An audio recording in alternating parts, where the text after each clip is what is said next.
بہرحال میں نے کہا تھا کہ ایک طرف تو رینائسنس کی تحریک چل رہی ہے، اس کے بارے میں اپنا تجزیہ پیش کر دیا، دوسری طرف ہمارے زوال کا عمل اور گہرا اور گہرا اور گہرا ہوتا چلا گیا۔ اس زوال کے بڑے بڑے لینڈ مارکس کیا ہیں؟ 1967 وار میں عربوں کو ایسی ہزیمت ناک شکست ملی ہے، ایسی ہزیمت ناک شکست کہ شرم سے سر جھکائیں قیامت تک، تب بھی وہ داغ نہیں دھویا جا سکتا۔ ہاں مصریوں نے دھو دیا تھا 1973 کی جنگ میں، لیکن اردن، شام اور اسرائیل نے جھپٹا مارا، ادھر سے لیا سینائی پیننسلا، ادھر سے لے لیے گولان ہائٹس، ادھر سے پورا ویسٹ بینک جو اب تک جارڈن کے پاس تھا، اور ایسٹ یروشلم بھی گیا، اب ان کے قبضے میں ہے فرام 1967۔ یہ عالم عرب کے اعتبار سے یہ ہمارے زوال کا ایک بہت بڑا لینڈ مارک ہے۔ اسلام کے نام پر بننے والے ملک کا جو حشر ہوا 1971 میں، 2 لخت ہو گیا، 2 ٹکڑے ہو گیا، اور سخت ہزیمت ناک، عبرتناک ہزیمت جو ہے مسلمانوں کو پاکستان کو اٹھانی پڑی، یہ ایک اور دوسرا لینڈ مارک ہے۔ پھر جو قتل عام ہو رہے ہیں بوسنیا میں، چچنیا میں، پیلسٹائن میں، یہ سب کے سب جو ہیں یہ اسی کی شکلیں ہیں۔ تو down fall is also increasing, going deeper and deeper and deeper. لیکن دوسری طرف رینائسنس کی تحریکیں بھی ہیں، اگرچہ مس لیڈ ہیں۔ میں ان ٹیررسٹ حضرات کو، جو میں نے کہا کہ ان کی نیت کے اعتبار سے اللہ کے ہاں ان کے ساتھ معاملہ ہوگا، لیکن میں ان کا جو بھی طریقہ کار ہے اسے سمجھتا ہوں کہ وہ مفید سے زیادہ مضر ہے، کاؤنٹر پروڈکٹیو ہے، اسلام کا وہ نقصان پہنچ رہا ہے اس۔ اور میں انہیں کہتا ہوں مس گائیڈڈ میزائلز، ایک میزائلز ہوتے ہیں گائیڈڈ میزائلز، یہ مس گائیڈڈ میزائلز ہیں۔ یہ ہے آج کی داستان جو میں نے آپ کے سامنے رکھی۔ اس آج میں یہ آپ مزید شامل کر لیجئے، کیونکہ آج میں نے شروع کیا تھا جنگ عظیم اول کے کچھ 10 سال بعد سے۔ 1924 میں خلافت جو ایک نومینل ادارہ تھا، برائے نام ایک کہیے کہ ٹوکن ایک مسلمانوں کی اجتماعیت کا، ختم ہوئی۔ اس کے بعد سے پھر ایک رینائسنس کا پروسیس شروع ہوا، آزادی کی تحریکیں، نظام اسلام کے قیام کی تحریکیں، آزادی کی تحریکیں کامیاب ہوئی، وہ زمانے کی جو روح عصر تھی، اسپرٹ آف دی ٹائم کے مطابق تھی، کامیاب ہو گئی۔ لیکن یہ کہ یہ تحریکیں دوسری جو ہے ناکام ہو گئی، اور اب جو ایلیمنٹ آ گیا ہے وہ کاؤنٹر پروڈکٹیو ہے۔ لیکن ہمارے خلاف جو اب طاقت ایک ابھر کر آئی ہے، وہ جو اسلام کی بدترین دشمن ہے، یہودی، اب انہیں تمکن حاصل ہو گیا ہے، ان کے شکنجے میں ہے اس وقت عالم عیسائیت، ان کے شکنجے میں ہے۔ اگرچہ اس میں مختلف شیڈز ہیں، کیتھولکس اتنے زیادہ اعلی کار نہیں ہیں ان کے، اگرچہ ویسے شکست مان چکے ہیں۔ پوپ نے یہ فتویٰ ایشو کر دیا تھا کہ حضرت عیسیٰ کے شریف دیے جانے کی ذمہ داری یہودیوں پر نہیں ہے، جس کے جواب میں پھر ابھی ایک پکچر بنی ہے دی پیشن، جس میں کہ صحیح حقائق کو دوبارہ پیش کیا گیا۔ سن 62 میں نے ایک پکچر دیکھی تھی کنگ آف کنگز، اور اس میں صحیح تاریخ تھی، حضرت عیسیٰ کو کنہوں نے مروایا تھا، ان کے قول کے مطابق۔ ہمارے نزدیک تو اللہ نے انہیں اٹھا لیا تھا۔ اور دوسری طرف جو پروٹیسٹنٹ عیسائی ہیں، جو زیادہ فنڈامنٹلسٹ ہیں، ویسپ، ان میں سے خاص طور پر ویسپ، یہ اصطلاح پتہ نہیں آپ لوگوں نے سنی ہے کہ نہیں سنی ہے۔ ویسپ ایک تو اس بھیڑ کو کہتے ہیں نا جو کاٹ جاتی ہے کہیں اور سوجن ہو جاتی ہے اور تکلیف ہوتی ہے، اور ویسپ اصل میں مخفف ہے وائٹ اینگلو سیکسن پروٹیسٹنٹس۔ ان کے 2 گڑھ ہیں بڑے بڑے، ایک برطانیہ اور ایک امریکہ، یو ایس اے۔ ویسپ یہ پوری طرح یہودیوں کے شکنجے میں ہے۔ یہ بات پچھلی صدی میں، آج سے تقریباً 100 برس قبل، علامہ اقبال جب یورپ گئے تھے 1905 میں اور 1908 تک رہے تھے وہاں، تو ہی could see through the society، European society. وہ خود جو کہتے ہیں نا کہ گاہ میری نگاہ تیز چیر گئی دل وجود، گاہ الجھ کے رہ گئی میرے توہمات میں۔ تو انہوں نے دل وجود کو ان کی نگاہ نے چیر کر دیکھ لیا تھا کہ فرنگ کی رگے جاں پنجے یہود میں۔ اس وقت کا فرنگ، اس کا امام برطانیہ تھا، آج اسی فرنگ کا امام امریکہ ہے، یونائٹڈ اسٹیٹس آف امریکہ۔ فرنگ کی رگے جاں پنجے یہود میں۔ بہرحال اب میں مستقبل کی طرف آتا ہوں۔ اس کو میں 2 حصوں میں تقسیم کروں گا، ایک مستقبل بعید، ایک مستقبل قریب۔ مستقبل بعید جو زیادہ بعید نہیں ہے میرے نزدیک، وہ بہت زیادہ دور نہیں ہے، وہ کیا ہے؟ قرآن مجید کے صغرا کبرا سے بھی ثابت ہوتا ہے، پوری وضاحت کے ساتھ قرآن میں یہ نہیں ہے، لیکن صغرا کبرا قرآن میں موجود ہے، جس کا لازمی نتیجہ ہے جو میں ابھی آپ کے سامنے رکھوں گا، اور احادیث نبویہ سے بڑی وضاحت کے ساتھ ثابت ہے کہ قیامت سے قبل پوری دنیا میں، پورے گلوب پر دین حق اسی طرح غالب آئے گا جیسے کہ حضور کی جد و جہد کے نتیجے میں جزیرہ نما عرب میں غالب آئے گا۔ قرآن میں صغرا کبرا کیا ہے؟ 3 دفعہ کہا کہ ہم نے بھیجا ہے محمد کو صلی اللہ علیہ وسلم دین کو غالب کرنے کے لیے، وہ آیت میں نے بار بار کوٹ کی ہے۔ 5 دفعہ کہا ہے کہ ہم نے بھیجا ہے محمد کو پورے عالم انسانیت کے لیے۔ سب سے اہم آیت ہے سورہ سبا کی نمبر 28 آیت، وَمَا أَرْسَلْنَاكَ إِلَّا كَافَّةً لِلنَّاسِ بَشِيرًا وَنَذِيرًا، اے محمد ہم نے آپ کو نہیں بھیجا مگر پوری نوع انسانی کے لیے بشیر اور نذیر بنا کر۔ اب اس صغرا کبرا کو جوڑیے، جب تک پوری دنیا پر دین حق اسی طرح غالب نہ ہو جیسے کہ حضور نے عرب میں کر دیا تھا۔ حضور کا مقصد بعثت ہنوز شرمندہ تکمیل ہے، اور یہ ممکن نہیں ہے کہ دنیا ختم ہو جائے اور حضور کا مقصد بعثت جو ہے پورا نہ ہو۔ احادیث کے اندر وہ حدیث جو میں 2 دفعہ آپ کے سامنے لا چکا ہوں، پہلا دور نبوت، دوسرا خلافت علی منہاج النبوہ، تیسرا ملکن عاضن، چوتھا فرمایا ثم تکون ملکن جبریا، پھر ملوکیت ہوگی مجبوری والی، غلامی والی۔ اب میں نہیں کہہ سکتا کہ اس وقت صحابہ نے اس کا کیا مطلب سمجھا ہوگا، یہ 2 ملوکیتیں علیحدہ علیحدہ حضور نے گنوا دی۔ آج ہم سمجھ سکتے ہیں کہ پہلی ملوکیت وہ تھی جس میں سلاطین اور ملوک مسلمان تو تھے، کلمہ گو تو تھے، پھر ہم ملکہ وکٹوریہ کے غلام ہو گئے۔ یہ ملکن جبریت، یہ پورے عالم اسلام کو جو رونق ڈالا تھا کولونیل پاورز آف یورپ نے، یہ اس کی طرف اشارہ ہے۔ یہ فرمایا یہ دور بھی رہے گا جب تک اللہ چاہے گا، پھر اللہ اسے بھی اٹھا لے گا۔ And the good news is ثم تکون خلافۃ علی منہاج النبوہ، پھر دوبارہ دنیا میں خلافت علی منہاج النبوہ کا نظام قائم ہوگا۔ یہ ہے وہ دور جو آنے والا ہے، مستقبل میں آئے گا، لازماً آئے گا۔ 2 پتنگیں ہیں اڑ رہی ہیں، ان کا پیچ پڑنے والا ہے بہت زبردست۔ ایک ہے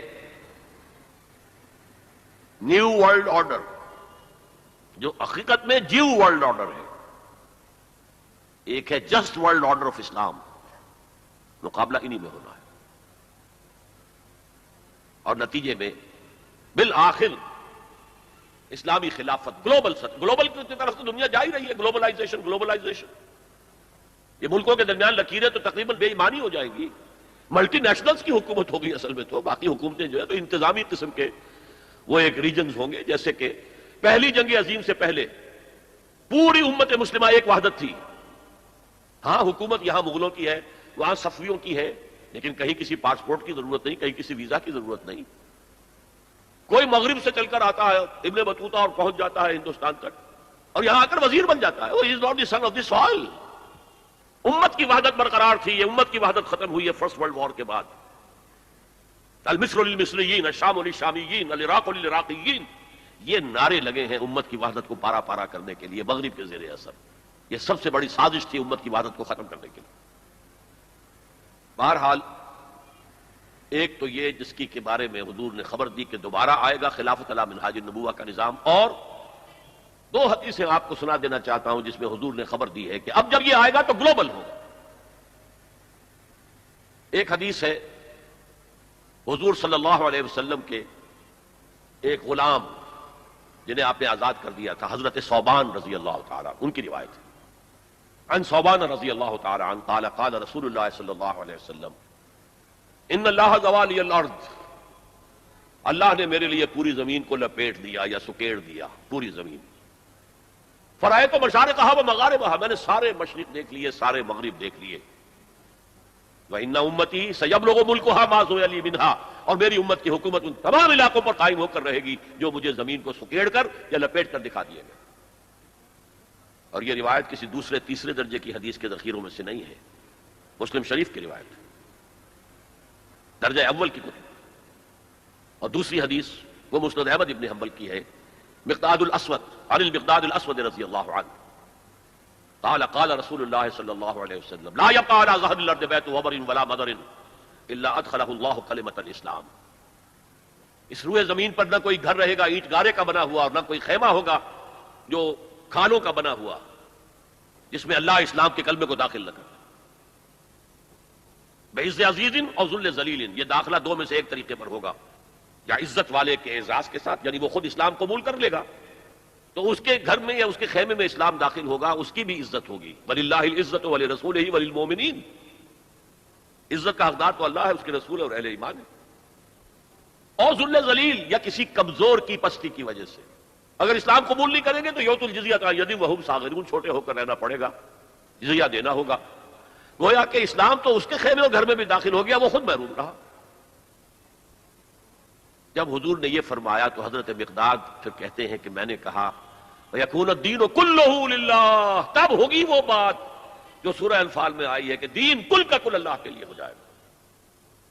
تو یہ تو ہے مستقبل بعید، جس کا سارا دار و مدار میرے بیان میں حالات کے حوالے سے نہیں ہے۔ حالات میں ہمیں اس کے کوئی آثار نظر نہیں آ رہے، حالات بہت مایوس کن ہیں، لیکن حضور کے لیے ہوئی خبریں ہیں، وَهُوَ صادق المصدوق، منطقی طور پر بھی میں ان کا قائل ہوں، اور حضور کی ان احادیث کی روح سے بھی قائل ہوں۔ اس سے پہلے جو مستقبل قریب ہے، اس میں ابھی مسلمانوں پر بہت سخت دن آئیں گے، عذاب کا کوڑا اور شدید سے شدید تر ہوگا۔ اس کو یوں سمجھیے کہ وہ جو حدیث جس سے میں نے بات شروع کی تھی، حزب النعل بالنعل، تو باقی سارے عذاب تو کاربن کاپی ثابت ہو گئے، ادھر ایشورینز، ادھر کروسیڈرز، ادھر نیبوکڈ نظر، ادھر تاتاریز، ادھر گریکس اینڈ رومنز، ادھر بقیہ ویسٹرن اینڈ سینٹرل یورپ۔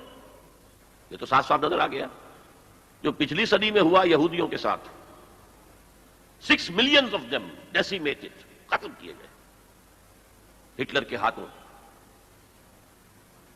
اس کی کاربن کاپی بھی تو آنے والی ہے، اور یہ آئے گی اربوں پر۔ آج اللہ کے دین کے سب سے بڑے مجرم عرب، کیوں؟ عام قاعدہ ہے جن کے رتبے ہیں سوا، ان کی سوا مشکل ہے۔ حضور کی ازواج سے کہا گیا کہ نہیں، اگر تم کوئی غلط حرکت کرو گی دوہری سزا ملے گی تمہیں، تمہارا رتبہ بہت اونچا ہے، تم نبی کے گھر میں آباد ہو۔ عربوں کو اللہ نے فضیلت دی کہ محمد ان میں سے تھے، رسول عربی ہیں صلی اللہ علیہ وسلم۔ یہ رتبہ بلند ملا جس کو مل گیا، ہر مدعی کے واسطے دارالرسم کہاں۔ پھر سب سے بڑی فضیلت کیا ہے؟ ان کی اپنی مادری زبان میں قرآن موجود ہے، اللہ کا کلام۔ ان کو قرآن کے سمجھنے میں کوئی دقت تو نہیں ہے۔ یہاں میں تو آپ سے کہتا رہا ہوں عربی سیکھیں، عربی سیکھیں، عربی سیکھیں، تاکہ قرآن کو اس کی اپنی اصل زبان میں اپنی آنکھوں سے پڑھ سکیں۔ وہاں تو ان کو تو ضرورت نہیں۔ پھر بھی ان کا اگر یہ حال رہا کہ جو ملک بھی کولونیل رول سے آزاد ہوا، اس نے یا تو اپنا قبلہ کر لیا ماسکو کی طرف اور یا واشنگٹن کی طرف، تو ان سے بڑا مجرم اور کوئی نہیں۔ ایک حدیث میں آیا ہے ویل للعرب من شر اقترب، بہت ہلاکت اور بربادی ہوگی۔ ایک مرتبہ ام سلمہ رضی اللہ تعالی عنہا نے، ام المومنین، پوچھا کہ یہ جو آپ فرما رہے ہیں کہ اتنی بڑی تباہی آئے گی، اتنے بڑے مسلمانوں کے اوپر برے حالات آئیں گے، تو عرب اس روز کہاں ہوں گے؟ فرمایا العرب یومئذ قلیل، بہت کم رہ جائیں گے، بہت بڑی تباہی آنے والی ہے۔ اور اس کا نقطہ آغاز کیا ہوگا؟ ویسے تو ہے جو کچھ ہو رہا ہے فلسطین میں، اسے وہ 30 کروڑ عرب بھی دیکھ رہے ہیں، اور باقی 100 کروڑ مسلمان باقی بھی دیکھ رہے ہیں۔ ٹک ٹک دیدم دم کشیدم، وہ آئی سی جو ہے وہ بھی زیادہ آئی سی بن کر رہ گئی اور کچھ نہیں۔ کوئی کسی طرف سے احتجاج تک نہیں ہے۔ امریکہ شیرون کو مین آف دی پیس کا خطاب دے رہا ہے، صابرہ اور شتیلہ کا قاتل، درندہ، اور جو کچھ کر رہا ہے فلسطینیوں پر، وہ آج ہم اپنی آنکھوں سے دیکھ رہے ہیں ٹیلی ویژن کے اوپر، کس طرح بلڈوزرز آتے ہیں ان کے گھروں پر گھر گراتے چلے جاتے ہیں، کس طریقے سے F-16 اوپر دندنا رہے ہیں، ہیلی کاپٹرز دندنا رہے ہیں۔ ان کے پاس کیا ہے سوائے اپنی جان پیش کرنے کے؟ سوسائڈ جو ہے، اٹیک، اس کے سوا کیا ہے؟ یا پہلے وہ صرف پتھر مارتے تھے، اینٹیں، روڑے، اللہ اللہ خاص اللہ۔ تو یہ ضربت علیہم الذلۃ والمسکنۃ وباؤوا بغضب من اللہ، یہ تو پہلے ہی ہو چکا ہے۔ لیکن جن دو چیزوں پر یہودیوں کا اور west white Anglo Saxon Protestants کا اتفاق ہے، وہ ایجنڈا، 4 نکاتی ایجنڈے پر یہ متفق ہیں۔ نمبر ایک، جلد از جلد وہ جنگ ہونی چاہیے جس کی خبر بائبل میں دی گئی ہے، آرمگیڈون۔ بائبل کی آخری کتاب ہے ریویلیشنز، مکاشفات یوحنا۔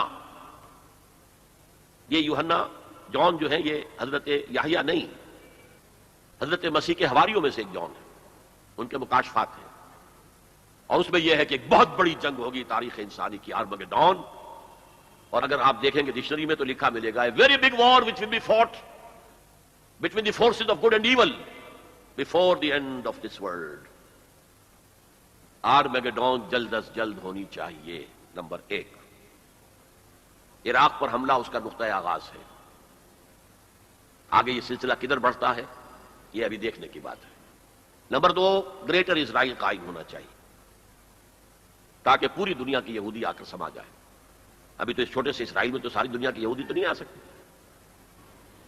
اور یہ کہ فلسطینیوں سے اس ارض فلسطین کو پاک کیا جائے تاکہ نہ رہے بانس نہ بجے بانسری، یہ خودکش حملے بھی ختم ہو جائیں، یا انہیں سمندر میں پھینکو یا انہیں جارڈن کی طرف دھکیل دو، چلے جاؤ۔ نمبر تین، مسجد اقصی اور ڈوم آف دی راک قبۃ الصخرہ کو گرایا جائے۔ نمبر چار، ٹیمپل تعمیر کیا جائے، تھرڈ ٹیمپل، جس کی پوری تیاری کر چکے ہیں، جس کے پورے نقشے بن چکے ہیں، جس کے لیے اس کی جو بھی انٹرنل ڈیکوریشن ہوگی اس کے لیے سب کچھ تیار ہو چکا ہے۔ اور یہ انتفاضہ جو ریسنٹ شروع ہوا ہے یہ شیرون کے دورے کی وجہ سے کہ وہ مسجد اقصی میں داخل ہوا اور وہ دیکھ رہا تھا جگہیں کہاں سے ہمیں فاؤنڈیشن بنانی ہے اور کیا کرنا ہے۔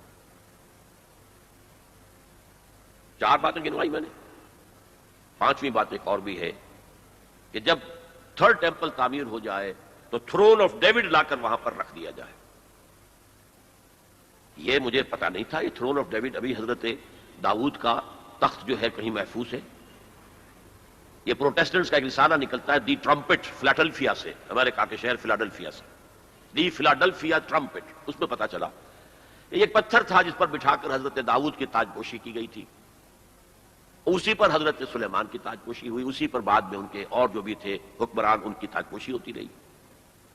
وہ پتھر ٹائٹس نے جب گرایا ہے یروشلم کے اس سیکنڈ ٹیمپل کو تو وہ اپنے ساتھ لے گیا، وہ روم پہنچ گیا، روم سے آئرلینڈ پہنچ گیا، کیتھولک ملک ہے بہت بڑا، وہاں سے اسکاٹ لینڈ آیا، وہاں سے انگلینڈ میں آ گیا، اور اسے رکھ دیا گیا جو ان کی پارلیمنٹ کے ساتھ جو گرجا ہے۔ اور 14ویں صدی عیسوی میں اس کو ایک کرسی میں بلڈ کر دیا گیا سیٹ کی حیثیت سے، اب وہ تھرون ہے، اسی کرسی پر بٹھا کر انگریز جو بھی بادشاہ ہوئے اور جو ملکائیں ہوئی ان کی کورونیشن ہوئی ہے، وہ وہاں سے لا کر اب یہاں رکھا جائے گا۔ البتہ اس کے بعد ان کے ایجنڈے مختلف ہو جاتے ہیں۔ یہودی سمجھتے ہیں ہمارا مسیح آئے گا، وہ اس تخت پر بیٹھ کر دنیا پر حکومت کرے گا۔ اس کے لیے بھی سمجھ لیجئے ان کے مسیحا سے مراد کیا ہے۔ ان کے ہاں چلی آ رہی تھی پیشن گوئیاں کہ ایک مسیحا آئے گا جو تمہارے دل اندر دور کرے گا، تمہیں عظمت تک پہنچائے گا۔ وہ حضرت مسیح آ گئے، انہوں نے مانا ہی نہیں، تو وہ پیشن گوئی جو ہے ابھی موجود ہے۔ دی پوزیشن از ویکنٹ، ابھی تک وہ مسیحا نہیں آیا، they are waiting for their مسیحا، اس لیے کہ مسیح کو تو مانا نہیں۔ اور عیسائیوں کا خیال ہے حضرت مسیح کا جو سیکنڈ نزول ہوگا، سیکنڈ کمنگ، تو وہ اس تخت پر بیٹھ کر حکومت کریں گے پوری دنیا پر۔ یہ ایجنڈا ہے۔ کوئی سبب معلوم ہو سکا ہے آج تک کہ عراق پر کیوں حملہ کیا گیا؟ اور کمال ہے کہ اس قوم نے پھر اسی شخص کو منتخب کر لیا۔ 9/11 کس نے کیا اس کی کوئی کبھی تحقیق ہوئی ہی نہیں، روک دیا گیا۔ جب شروع میں تحقیق شروع ہوئی تھی تو پہلے تو بیان آیا تھا بش کا کہ یہ لیک کیوں ہو رہی ہیں چیزیں اس سے، اور پھر سسٹم روک دیا گیا۔ یہ سارا جو معاملہ ہے history is going towards that direction. لیکن بہرحال اس میں جو مسجد اقصی کی شہادت کے بعد اور قبۃ الصخرہ کے گرانے کے بعد جو خون کھولے گا عرب نوجوانوں کا، اس کا آپ اندازہ نہیں کر سکتے۔ عرب کے اندر جوش تو اب بھی ہے، نوجوانوں میں بہت ہے۔ وہ ایک ایسی بات ہوگی کہ جس پر خون جوش کھائے گا، اور اس سے پہلے تو یہ حکمران کہ جو ویسٹ کے گماشتے ہیں یہ انہیں قتل کریں گے، بھونیں گے، اور پھر یہ کہ کرسچنز اور جیوز، اور انہیں جیوز میں سے اینٹی کرائسٹ بھی کھڑا ہو جائے گا، دجال۔ یہ مقابلے ہونے ہیں، لیکن میں اب تفصیل میں نہیں جانا چاہتا۔ لیکن ان کے ذریعے سے عالم عرب پر تو بہت بڑا بہت سخت عذاب آئے گا. باقی عالم اسلام دوسرے درجے میں ہے. مجرم ہم سمجھتے ہیں کہ نمبر 2 پر ہم مسلمانان پاکستان ہیں، جنہوں نے اس ہندوستان کی تقسیم اسلام کے نام پر کروائی، اور 57 برس گزر گئے ہیں کہ اس اسلام کا کوئی نام و نشان وہاں نہیں ہے. وہی اسلام ہے جو ہر جگہ ہے، یہاں بھی ہے، مسجدوں میں آپ بھی جا رہے ہیں، ہم بھی جا رہے ہیں.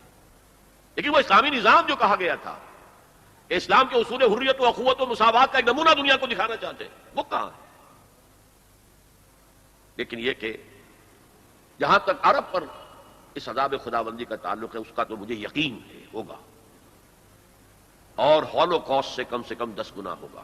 خاکم بدہن، جیسے نیبوکڈنیزر کے ہاتھوں جتنے مرے تھے، اس سے 100 گنا جو ہے وہ تاتاریوں کے ہاتھوں مرے. لیکن یہ کہ باقی امت جو ہے، شاید اللہ تعالی ہمیں ہدایت دے دے، شاید اللہ تعالی قوم یونس کی طرح ہمیں توبہ، اجتماعی توبہ کی توفیق دے دے. اللہ کی رحمت سے ہم اس اعتبار سے مایوس نہیں ہیں. اپنی جو بھی ہماری بساط ہے کوشش کر رہے ہیں کہ وہاں پر اسلامی نظام آ سکے جس کے لیے وہ ملک بنایا گیا تھا. بہرحال یہ ہے میرا تجزیہ مستقبل کے بارے میں.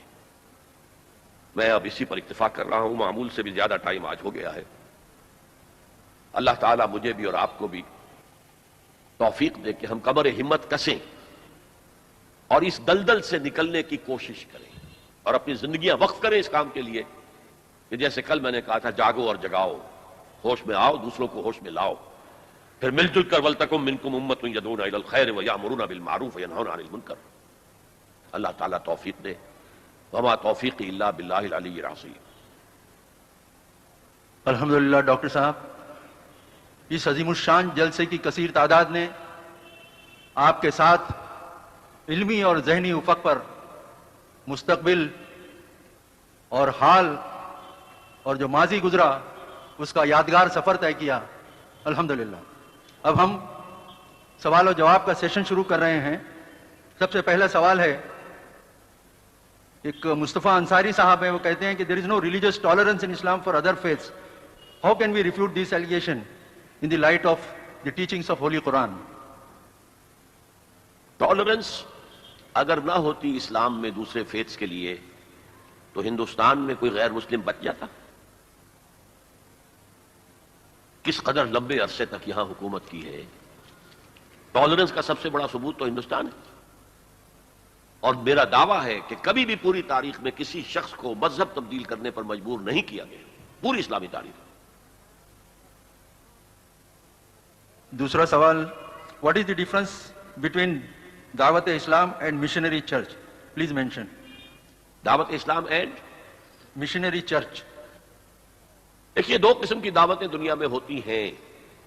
ایک مشنری ہے، ایک عقیدے کو پھیلانا ہے صرف. ان کے پاس کوئی نظام کا کیا، قانون ہی کوئی نہیں. تو سینٹ پال نے قانون ہی ختم کر دیا تھا. لہذا Christianity is a religion which has no law. کوئی شے حرام نہیں، کوئی شے فرض نہیں، بس ایک اخلاقی تعلیم ہے اور کچھ بھی نہیں. تو مشنری جو ہوتی ہیں وہ صرف عقیدہ پھیلاتے ہیں یا عقیدے کے ساتھ عبادات اس کو پھیلاتے ہیں.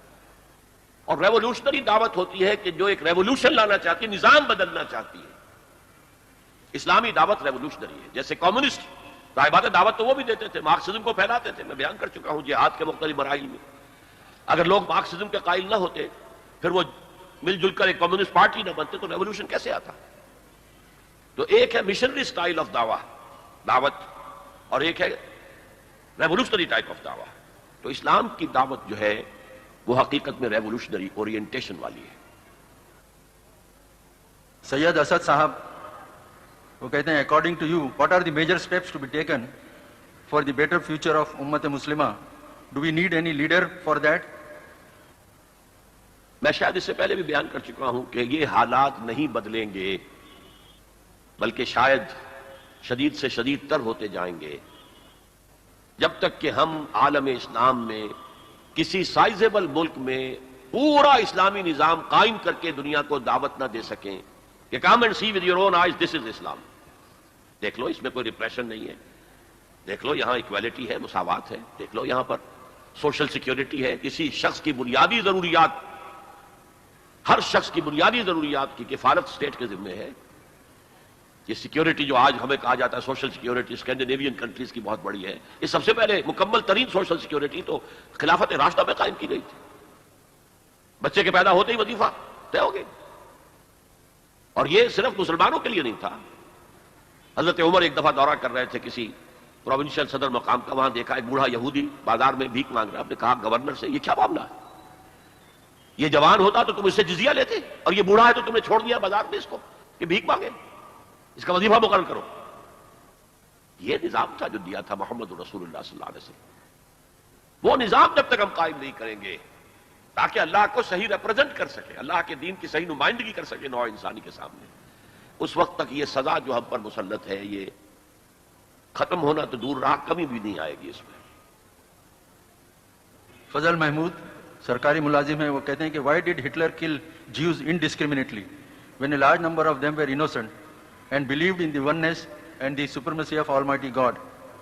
Does our Islam justify the same? اصل میں ہٹلر نے محسوس کیا تھا کہ انہوں نے ہمیں شکنجے میں لے لیا ہے. ان کے جو فائنینشل جو ٹینٹیکلز ہیں بینکنگ کے نظام کے ذریعے سے they are controlling us, they are controlling our destiny. اس لیے اس نے ان کو اریڈیکیٹ کیا ہے. اسلام میں ایسی کوئی بات کی اجازت نہیں ہے کہ کسی کمیونٹی کو اس طرح ختم کر دیا جائے، بلکہ اسلامی ریاست میں غیر مسلم جو ہیں وہ پروٹیکٹڈ مائنورٹی ہوتے ہیں. ان کی پروٹیکشن کی ذمہ دار ہوتی ہے اسلامی ریاست خلافت کی.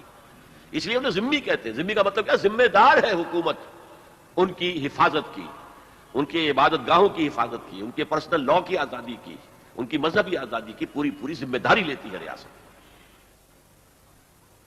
زبیر حسن صاحب سروس کرتے ہیں. عیسائیوں کے عقیدے کے مطابق حضرت عیسیٰ کو یہودیوں نے سولی پر چڑھایا تھا، مگر عیسائی دشمن مسلمانوں کے بنے. کیا مسلمانوں کو مختلف طریقوں سے یہ بات عیسائیوں کو یاد نہیں دلانی چاہیے کہ یہ تم کیا کر رہے ہو؟ دشمن تو تمہارے یہودی ہیں، ہم نہیں. کرنا چاہیے، لیکن یہ کہ جب یہودیوں نے اس طور سے ان کو اپنے شکنجے میں کس لیا ہے، اب آپ کا کہنا ان کے اوپر اثر انداز نہیں ہو سکتا. میں نے ایک تقریر کی تھی اور کتابچہ میں لکھا تھا ٹو کرسچنز ود لو، کہ بھئی حضرت مسیح کے بارے میں تم جو کچھ مانتے ہو تقریباً وہ سب کچھ ہم بھی مانتے ہیں. ان کی ورجن برتھ، کنواری مریم سے پیدا ہوئے، ان کا کوئی باپ نہیں ہے، ہم بھی مانتے ہیں، تم بھی مانتے ہیں. ان کے میریکلز قرآن نے جس قدر تفصیل سے دیے ہم مانتے ہیں. ان کی اسینشن ٹو ہیون کہ وہ چلے گئے آسمان کے اوپر، ہم بھی مانتے ہیں، تم بھی مانتے ہیں. بس فرق کیا ہے؟ تم سمجھتے ہو سولی چڑھے، اس پر مر گئے اور پھر بعد میں ریزریکشن ہو گئی اور پھر چلے گئے. ہم کہتے ہیں کہ وہ سولی چڑھے ہی نہیں. لیکن یہ کہ ascension to heaven is common, his second coming is common. عیسائی بھی مانتے ہیں، ہم بھی مانتے ہیں. لیکن یہ کہ جادو ایسا چل چکا ہے اس وقت عیسائیوں، خصوصاً پروٹیسٹنٹ عیسائیوں پر یہودیوں کا، وہ اس درجے کامیاب ہو چکے ہیں، انہوں نے فتح کر لیا ہے. آج سے کوئی 6-7 سال پہلے میں ہیوسٹن میں تھا امریکہ میں، اور ہمارا وہاں اینول کنونشن ہو رہا تھا تنظیم اسلامی نارتھ امریکہ کا. تو وہاں ہم نے ایک سیشن رکھا تھا، اس میں ایک یہودی پروفیسر کو بلایا تھا، ایک عیسائی کو، اور ایک ہماری طرف سے نوجوان مسلمان مقرر تھے. وہاں جو آیا تھا مسٹر وشوگراڈ، پروفیسر ایمیریٹس یہودی، اس نے کہا اسرائیل کی سپورٹ تو ہم سے بڑھ کر یہاں کے عیسائی کر رہے ہیں، ہم تو نہیں کر رہے. پریکٹسنگ یہودی اسرائیل کے حق میں آج تک بھی نہیں ہے. پہلے تو بالکل ہی نہیں تھے. 67 کے بعد بہت سے پریکٹسنگ جو یہودی ہیں انہوں نے تسلیم کر لیا اسرائیل کو، جب انہوں نے بیت المقدس پورا فتح کر لیا اور اب وہ ٹیمپل ماؤنٹ ان کے قبضے میں ہے. ورنہ لیکن اب بھی بڑے بڑے یہودی وہ ہیں کہ جو کہتے ہیں کہ نہیں یہ غلط کام ہے، جب تک ہمارا مسایہ نہیں آئے گا اس وقت تک کوئی موو نہیں. بہرحال یہ میں نے کہا تھا انہوں نے فتح کیا. Give the devil his due. انہوں نے بڑی محنتیں کی ہیں اس کے لیے، بڑی مشقتیں کی ہیں، بڑی پلاننگ کی ہے، بڑی تکلیفیں اٹھائی ہیں. یورپ میں جو عیسائیوں کے ہاتھوں پرسیکیوشنز ہوئی ہیں، داستانیں سنیے تو لرزہ طاری ہوتا ہے. انہیں گھیٹوز میں رکھا جاتا تھا، شہروں میں بستیوں میں آبادی کی اجازت نہیں تھی. باہر رہو، دفع ہو جاؤ، صرف 2 گھنٹے تمہارے لیے آزادی ہے، شہر کے اندر داخل ہو سکتے ہو، کچھ خرید و فروخت کرنی ہو اور پھر جاؤ، دفع ہو جاؤ. یہ تو حال تھا یہودیوں کا. یہودی شدید ترین پرسیکیوشن کے اندر تھے اسپین میں. تبھی تو یہودیوں نے مدد کی تھی مسلمانوں کی، جبکہ انہوں نے فتح کیا اسپین، راستے بتائے تھے، مدد کی تھی. اسی لیے اسپین کے اندر پھر مسلمانوں نے طارق ابن زیاد سے بعد جو حکومت قائم ہوئی، یہودیوں کو بہت اونچا مقام دیا. بالکل وہ حال ہو گیا تھا جیسے کہ بنی اسرائیل کا حال ہو گیا تھا مصر میں حضرت یوسف علیہ السلام کا جو زمانہ تھا. چہیتے اور لاڈلے بہترین سرزمین جو ہے جوشن کی سب سے زیادہ زرخیز وہ ان کو دی گئی تھی. اسی طرح یہ لکھا ہے بین گوریون نے اپنی کتاب میں, Muslim Spain was the golden era of our diaspora. یہ جو ہم دنیا میں منتشر رہے ہیں سن 70 سے لے کر 1917 تک, اس میں ہمارا عہد زرعی جو ہے وہ مسلم اسپین ہے. فاروق صاحب ہیں, وہ پوچھتے ہیں can you put some light on rising of Islam religion in future. میں نے تو بیان کر دیا ہے کہ اسلام ایز اے ریلیجن تو اب بھی بڑھ رہا ہے. یورپ اور امریکہ میں بھی مانا جاتا ہے the fastest growing religion is Islam. جتنے لوگ اسلام قبول کر رہے ہیں وہاں, لیکن مذہب کی حیثیت سے, دین کی حیثیت سے نہیں. اور بش بھی جب یہ کہتا ہے کہ we are not against Islam تو سچ کہتا ہے. اسلام ایز اے مذہب we are ready to welcome. You have come to America, you have purchased churches, synagogues, turned them into mosques. Did we object? ہم نے کوئی اعتراض کیا آپ پر؟ آپ نے یہاں کتنے ہی عیسائیوں کو مسلمان بنا دیا, خاص طور پر افرو امریکنز کو, اور پھر کچھ گورے بھی ہوئے ہیں, خاص طور پر عورتیں. تو ہم نے اعتراض کیا؟ آپ کو نماز پڑھنے سے روکا؟ آپ کو روزہ رکھنے سے روکا؟ ہم تو رمضان میں وائٹ ہاؤس میں آپ کو ایک افطار پارٹی بھی دے دیتے ہیں, عید الفطر عید الاضحیٰ پر کومیموریٹو سٹیمپس بھی ایشو کر دیتے ہیں. تو مذہب کے اعتبار سے ہماری کوئی لڑائی نہیں, لیکن اجتماعی نظام, the political socio economic system, nothing doing. وہ ہم نے عیسائیوں کا نہیں قبول کیا تھا, اس کے خلاف 40 برس ہم نے جنگ کی ہے. کولڈ وار, یہ سینٹو بنا اور سیٹو بنا اور نیٹو بنا, کائے کے لیے تھا یہ ساری کولڈ وار؟ وہ تو ہاٹ ہو جاتی اگر دونوں طرف ایٹم بم نہ ہوتا. تو ہاٹ کبھی کی ہو گئی ہوتی ہو, لیکن معلوم تھا کہ ادھر بھی ایٹم بم ہے ادھر بھی ایٹم بم ہے, تو تباہی آئے گی تو دونوں کی آئے گی, اس لیے وہ ہاٹ وار نہیں بنی, کولڈ وار رہی. بہرحال یہ ہے کہ وہ اسلام کو مذہب کی حیثیت سے تو آج بھی fastest growing religion in the West today, even today, is Islam, but as a religion. ایک سوال ہے, فیصل صاحب ہیں, وہ کہتے ہیں کہ ان یور اسپیچ یو سے that terrorist attacks are counterproductive, whereas we have seen that due to this many people have reverted to Islam. میرے خیال میں کہ جو اس کا نقصان ہو رہا ہے کہ پوری دنیا کی رائے عامہ مسلمان فنڈامنٹلز کے خلاف ہو رہی ہے. وہ سمجھتے ہیں یہ سب کے سب ایسے ہی ہیں. آپ کو معلوم ہے کہ فرسٹ گلف وار میں پوری دنیا جمع ہو گئی تھی صدام کے خلاف. اس دفعہ عراق وار میں جمع نہیں ہو سکے, افغانستان میں بھی سب جمع ہو گئے تھے, عراق وار میں جمع نہیں ہو سکے. کتنے بڑے بڑے ڈیمانسٹریشنز ہوئے ہیں, ملینز کے, پورے یورپ کے اندر, امریکہ کے اندر, انگلستان کے اندر. تو یہ رائے عامہ ہے نا آخر, چاہے اس وقت جو ہے وہ امریکہ طاقت کے نشے میں چور ہے, نہ رائے عامہ کی اسے پرواہ ہے, نہ یونائٹڈ نیشنز کی پرواہ ہے, اس کو بائی پاس کر رہا ہے, نہ انٹرنیشنل لا کی پرواہ ہے, اس کے دھجیاں بکھیر رہا ہے, اور کوئی ابھی تک سبب ثابت نہیں کیا جا سکا. بس یہ تو کہتے ہیں کہ ورلڈ وداؤٹ صدام از سیفر. بھائی سوال یہ ہے کہ جو جنگ تم نے کی تھی کس چیز کے لیے کی تھی؟ کہاں ہے وہ ویپنز آف ماس ڈسٹرکشن؟ کوئی وجود ہی نہیں ملا کسی چیز کا, نہ القاعدہ سے کوئی تعلق صدام کا ثابت ہوا. تو بہرحال اس اعتبار سے میرے نزدیک یہ کاؤنٹر پروڈکٹیو ہے. ہاں جو لوگ رابطے میں آتے ہیں اور مسلمانوں کی یہ قربانیاں دیکھتے ہیں کہ وہ جانیں دے رہے ہیں, اس سے کچھ لوگ جو ہے متاثر ہو کر ہو سکتا ہے اسلام بھی قبول کرنا. اب اور ایک سوال ہے, کوئی ڈاکٹر شیخ ہیں, کہتے ہیں کہ اللہ تعالیٰ نے قرآن کے ہر لفظ کو محفوظ رکھنے کا وعدہ کیا ہے, یہی وعدہ دوسری آسمانی کتابوں کے بارے میں کیوں نہیں کیا گیا؟ اگر آسمانی کتابیں جیسے بائبل, زبور اوریجنل فارم میں محفوظ رہتی تو اسلام کو قبول کرنے میں لوگوں کو آسانی ہوتی. یہ بڑا ایک اہم سوال ہے. اصل میں یہی چیز ثبوت ہے فائنلٹی آف دی پروفیٹہڈ کا. پہلی جو کتابیں دی گئیں وہ آخری ہدایت نامہ نہیں تھا نوع انسانی کے لیے, انٹرم پیریڈز کے لیے ہدایات تھیں, تو ان کو محفوظ کرنے کی ضرورت نہیں تھی. جب الہدا ٹوٹل گائیڈنس, کمپلیٹ گائیڈنس آ گئی, چونکہ حضور پر نبوت کی تکمیل ہو گئی اور ہدایت کا اتمام ہو گیا, اس کو اب حفاظت دی گئی ہے. اللہ نے حفاظت دی ہے. ویسے میں کہا کرتا ہوں کہ ان کتابوں کو یہ حق پہنچتا ہے کہ اللہ کی جناب میں فریاد کریں کہ ہمارے ساتھ سوتیلی بیٹیوں والا سلوک کیوں کیا گیا, ہم بھی تیری کتابیں, قرآن بھی تیری کتاب. تو لیکن یہ کہ سبب یہی ہے کہ اللہ تعالیٰ نے, کیونکہ وہ درمیانی درجے کی ہدایات تھیں, وہ کوئی مستقل ہمیشہ کے لیے ہدایت نہیں تھی, اس لیے انہیں پروٹیکشن نہیں دی.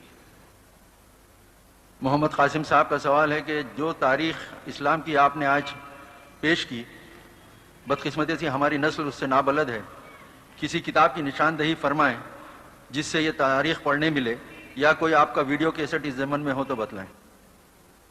ویسے تو یہ آج ہی کی تقریر کا ویڈیو کیسٹ آپ کو مل جائے گا کچھ عرصے کے بعد جب ایڈٹ ہو جائے گا۔ ویسے میری کتاب ہے سابقہ اور موجودہ مسلمان امتوں کا ماضی، حال اور مستقبل، یہ کتاب ہے میری۔ اب مجھے نہیں معلوم یہاں اویلیبل ہوگی کہ نہیں ہوگی، اللہ عالم۔ ایک خاتون ہیں حمیرہ، آپ سوال کر رہی ہیں کہ الگ الگ علاقوں میں مسلمانوں کی الگ الگ زبانیں ہیں، کیا یہ چیز مسلمانوں کے اتحاد میں رکاوٹ کا باعث بنتی ہیں؟ نہیں، قرآن مجید جو ہے اس کے تراجم اب تقریباً تمام زبانوں میں ہے، اور حبل اللہ تو قرآن ہے، اور قرآن کی زبان جو ہے وہ لیونگ لینگویج ہے۔ آج بھی آپ کو معلوم ہے کہ اردو جو ہے یونائٹڈ نیشنز کی ان لینگویجز میں شامل نہیں ہے کہ جہاں اردو میں بھی ٹرانسلیشن ساتھ ساتھ ہو رہے ہوں، لیکن عربی کا ٹرانسلیشن تو ساتھ ساتھ ہوتا ہے۔ بہت واسٹ ایریا ہے ہمارے گلوب کا جس کے میں وہ لوگ بستے ہیں جن کی زبان عربی ہے، تو عربی کو آسانی سے سیکھا جا سکتا ہے، اس سے لیونگ لینگویج۔ یہ ہیبریو اور سنسکرت کی طرح نہیں ہے کہ وہ ڈیڈ ہو چکی تھی، انہیں دوبارہ ریوائیو کیا گیا ہے، نہیں، یہ تو ہمیشہ سے ایک زندہ زبان ہے، سیکھیں۔ مبین پٹواری صاحب ہیں، وہ کہتے ہیں کہ سوسائڈ بام کیا جائز ہے؟ اگر جائز ہے تو کن حالات میں؟ اور اگر جائز نہیں ہے تو ایسا مسلمان جس کے پاس پتھر کے علاوہ اور کچھ بھی نہ ہو، اپنی جان اور اپنی عزت اور اپنے ایمان کو بچانے کے لیے، تو ایسی صورت میں کیا یہ صحیح طریقہ ہے؟ اس پر مہربانی کر کے روشنی ڈالیں۔ دیکھیے، جائز اور ناجائز کا تو فتویٰ میں نہیں دے سکتا، یہ مفتیان کرام کا کام ہے۔ فلسطین کی حد تک جو علماء اور مفتیان الازہر ہیں انہوں نے جواز کا فتویٰ دیا ہے، کہ چونکہ ان کے پاس اب کوئی راستہ اور کھلا رہا ہی نہیں ہے، تو گویا کہ تنگ آمد بجنگ آمد جو ہے اس کے طور پر ان کے لیے یہ راستہ جائز ہے، لیکن میں اس میں کوئی حتمی بات نہیں کہہ سکتا۔ ایک سوال ہے، تاتاریوں کے دور میں جو مسلمان اپنی بدعمالی کے سبب مارے گئے، کیا وہ شہید مانے جائیں گے؟ اللہ بہتر جانتا ہے، اسی کے ہاں معاملے ہونے ہیں، ہم خام کا فتوے لگائیں کہ وہ شہید تھے یا نہیں تھے، ہمارے فتووں کی کیا حیثیت ہے؟ انہی کا دوسرا سوال ہے کہ 1948 میں یہودیوں کی سلطنت یعنی اسرائیل کس ملک کا حصہ تھی؟ یہ فلسطین جو تھا، پیلسٹائن، یہ جو لیگ آف نیشنز ہوتی تھی مرحومہ، اس نے اس کو دے دیا تھا برٹش مینڈیٹ میں کہ برٹش جو ہیں یہ اس کے ذمہ دار اور نگران ہوں گے، تو یہ فلسطین ایک ملک تھا، اور اس فلسطین میں پھر برٹشرز ہی نے وہ بالفور ڈیکلریشن، جو وزیر خارجہ تھا انگلستان کا بالفور، اسی نے پھر ان کو حق دیا کہ تم یہاں آباد بھی ہو سکتے ہو، جائیداد خرید سکتے ہو۔ ورنہ جب عیسائیوں نے ہینڈ اوور کیا تھا بغیر لڑے بھیڑے حضرت عمر کو یروشلم، اس وقت جو معاہدہ کیا تھا اس میں یہ طے کرا لیا تھا کہ آپ یہاں یہودیوں کو آباد ہونے کی اجازت نہیں دیں گے۔ اس وقت تک عیسائیوں اور یہودیوں میں بہت دشمنی تھی۔ دیکھیے، یہی وجہ ہے قرآن مجید میں بظاہر ایک تضاد ہے۔ ایک جگہ تو یہ فرمایا ہے کہ تم دیکھو گے کہ مسلمانوں کے بدترین دشمن یہودی ہیں اور مشرکین ہیں، اور مسلمانوں کے بہترین دوست عیسائی ہیں۔ ایک دوسری جگہ پر فرمایا کہ اے اہل ایمان، یہود اور نصارہ کو اپنا دوست مت بناؤ، بعضهم اولیاء بعض۔ اب اس میں بظاہر تضاد ہے۔ میں نے اسے ریزالو کیا ہے، اور میں نے بعض ہندوستان کے پرچوں میں دیکھا کہ انہوں نے میری رائے کو پسند کیا، کہ ایک تھی پوزیشن اس وقت کی، عیسائی اس وقت اسلام کے خلاف اس طرح نہیں کھڑے ہوئے جیسے یہودی کھڑے ہو گئے تھے۔ ہرقل اسلام لانے کو تیار تھا، اسی طرح جیسے کانسٹنٹائن جو ہے 200 برس پہلے وہ ایمان لے آیا تھا کرسچینٹی پر، اور پوری جو ہے امپائر کرسچن ہو گئی، ایسے ہی ہیرکلیس یہ چاہتا تھا کہ میں مسلمان ہو جاؤں اور پوری مملکت بھی مسلمان ہو جائے تاکہ میری سلطنت قائم رہے، لیکن وہ نہیں ہو سکا تو وہ رہ گیا۔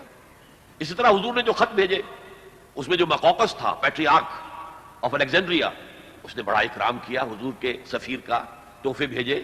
حضرت ماریہ قبطیہ انہی کی بھیجی ہوئی تھی جن کے بطن سے حضرت ابراہیم کی ولادت ہوئی ہے، گھوڑا بھیجا حضور کے لیے، تحفہ دیا۔ اور سب سے بڑی بات یہ، نجاشی نے پناہ دی، عیسائی تھے پھر مسلمان ہو گئے لیکن پناہ دی ہے۔ حضرت جعفر طیار نے جب وہاں پر سورہ مریم کی آیات پڑھ کر سنائی اس کے دربار میں، تو وہ جو ہے اس نے کہا کہ حضرت مسیح کی اصل حقیقت یہی ہے جو ان آیات میں بیان ہوئی ہے، اس سے ایک دن کا برابر بھی زیادہ نہیں ہے مسیح۔ تو عیسائی جو ہے وہ اقرب تھے، اقربہم مودۃ من الذین آمنوا الذین قالوا انا نصارى، مسلمانوں کے ساتھ محبت میں، مودت میں قریب ترین وہ ہیں جو اپنے آپ کو نصارہ کہتے ہیں۔ لیکن یہ اس وقت کی صورت تھی، اب جو ہے یہودیوں نے کیپچر کر لیا ہے کرسچینٹی کو. وہ ایک لمبی داستان ہے، پھر اس کے یہاں امکان نہیں ہے کہ میں پوری سٹوری بیان کروں. ہاؤ دے اچیو دس گول. تو اب در حقیقت وہ مل کر ایک امت بن چکے ہیں. البتہ ان میں جو اختلافات ہیں، عیسائی، کیتھولک عیسائی اور پروٹیسٹنٹ عیسائی. پروٹیسٹنٹ عیسائی یہ یہودیوں کی سلطنت کی سپورٹ کر رہے ہیں، اور وہ میں آپ کو 4-5 نکاتی ایجنڈا بتا چکا ہوں. لیکن ان کا یہ کہنا ہے، یہ میں نہیں جانتا، لیکن ان کا کہنا ہے پروٹیسٹنٹس کا، کہ یہ جو یورپین یونین قائم ہو رہی ہے، یہ شیطان پوپ کو، شیطان کہتے ہیں پوپ کو، یہ شیطان پوپ جو ہے ریوائیو کر رہا ہے اولڈ ہولی رومن امپائر، اور اس کے بعد یہ لاسٹ کروسیڈ کی تیاری ہوگی اور فلسطین کو فتح کیا جائے گا اور وہاں پر ایک کیتھولک حکومت قائم کی جائے گی. یہ گویا کہ ان کے کہنے کے مطابق کیتھولک، چونکہ جو یورپ کے جو سینٹرل ممالک ہیں وہ سب کے سب کیتھولک اکثریت پر مشتمل ہیں. یہ تو یورپ سے باہر بیٹھا ہوا ہے انگلستان جو ہے، جو کہ پروٹیسٹنٹ ہے، تو یورپ کا حصہ ہے بھی نہیں بھی ہے، وہ علیحدہ بھی ہے جزیرے کے طور پر. تو پروٹیسٹنٹس جو ہیں وہ بالکل اعلی کار ہیں. ویسے عام عیسائی بھی اب ان کو تسلیم کر چکے ہیں. جزاک اللہ ڈاکٹر صاحب. سب سے پہلے میں اللہ بارک تعالیٰ کا شکر ادا کرتا ہوں جس کے فضل و کرم سے ہمیں یہ موقع فراہم ہوا کہ ہم سب یہاں جمع ہوتے اور ڈاکٹر صاحب کی صحبت میں ایک زبردست تقریر سنتے. ساتھ ہی خواتین و حضرات، میں آپ تمام کا مشکور ہوں کہ آپ کی دلچسپی اور کثیر تعداد جو دن بدن بڑھتی جا رہی ہے، اللہ کرے کہ اس دینی دلچسپی کا زیادہ سے زیادہ اضافہ آپ لوگوں میں ہوتا رہے. اسی کے ساتھ آج کی اس نشست کا ختم ہونے کا اعلان کیا جاتا ہے. سبحانک و بحمدک لا الہ الا انت نستغفرک و نتوب الیک. جزاک اللہ.